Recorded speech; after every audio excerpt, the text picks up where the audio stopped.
Do you ever find yourself staring at the ceiling, wondering, what's my purpose in life? Like you're doing everything you're supposed to do, but something still feels missing. You wake up, follow the same routine, stay busy the whole day, and yet at night, there's this quiet feeling, is this really it? If you've ever felt that, this video is for you. Because by the end of this video, you won't just understand the idea behind Ikigai, you might actually get closer to understanding your own purpose. In Ikigai, Hector Garcia and Francesc Morales explore a simple but deeply powerful idea, that every human being has a reason to live. Not necessarily something big or extraordinary, but something meaningful enough to make life feel worth living. In Japanese culture, this idea is called Ikigai, your reason for being. When the authors explored this concept, they studied places like Okinawa in Japan, a region known for having one of the highest life expectancies in the world. But what truly stood out wasn't just how long people lived, it was how they lived. Even in their 80s and 90s, people remained active. They woke up early.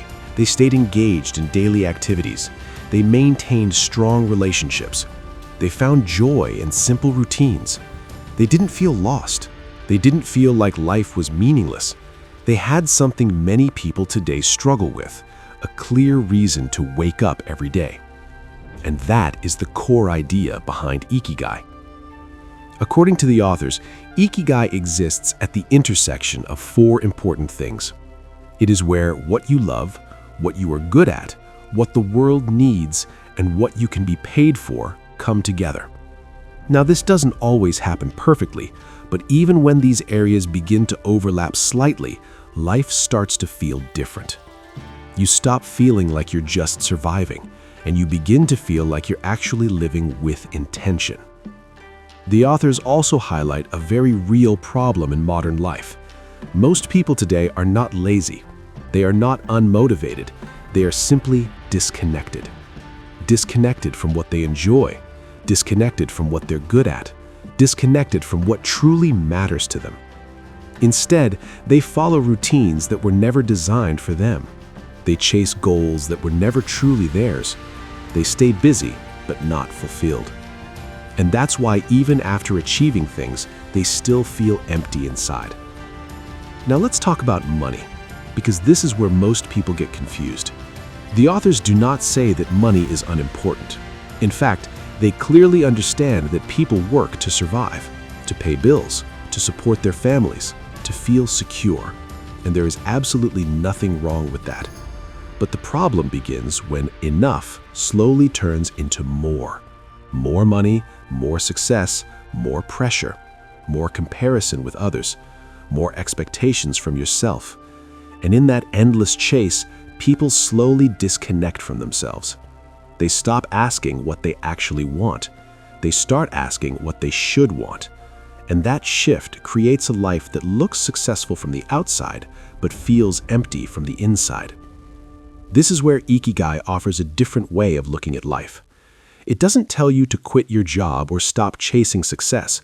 Instead, it asks you to bring alignment into your life, to slowly move towards something where you enjoy what you do, you use your strengths, you contribute to others, and you are able to sustain yourself.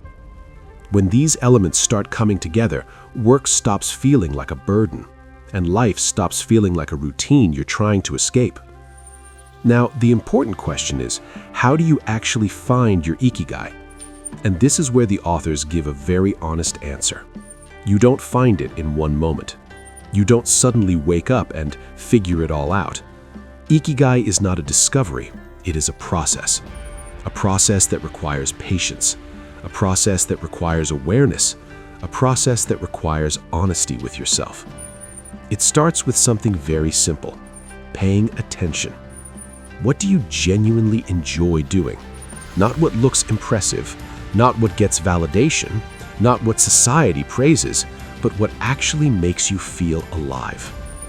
What are those moments where you lose track of time, where you feel completely present, where you're not thinking about the future or worrying about the past, but just fully involved in what you're doing?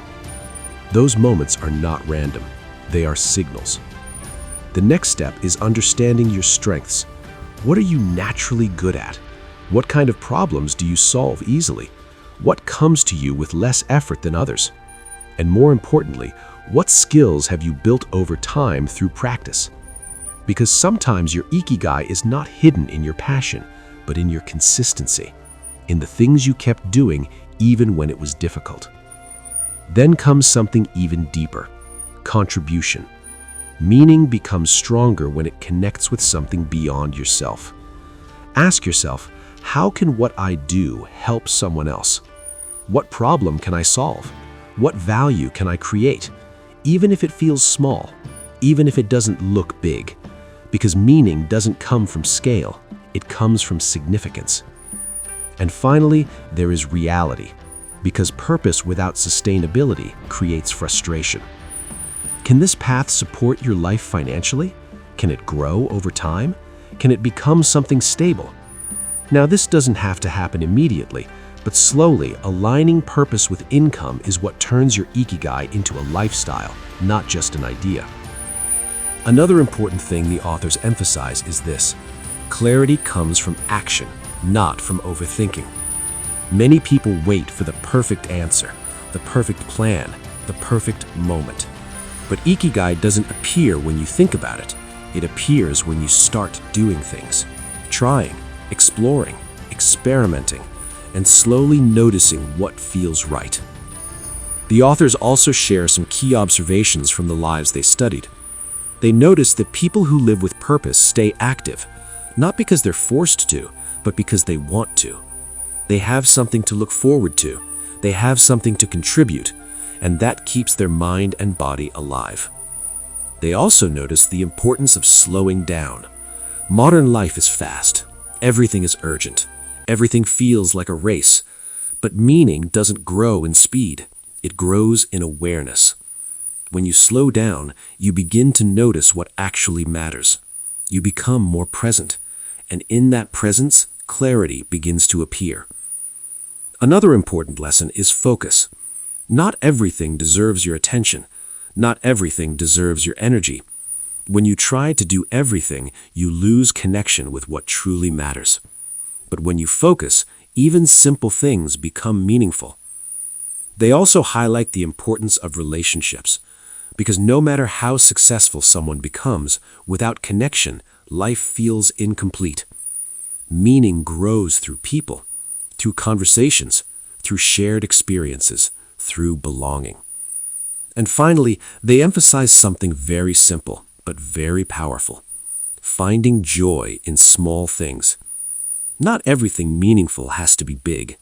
Sometimes it's the quiet moments, the simple routines, the everyday experiences that make life feel full. In the end, the message of Ikigai is not complicated.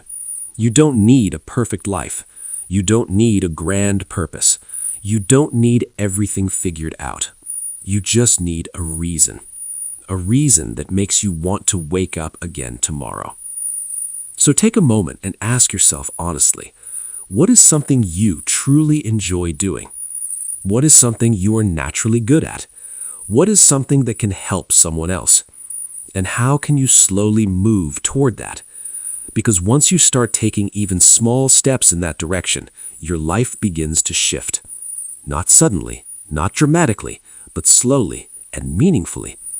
And one day, you won't have to ask, "What's my purpose?" because you'll be living it.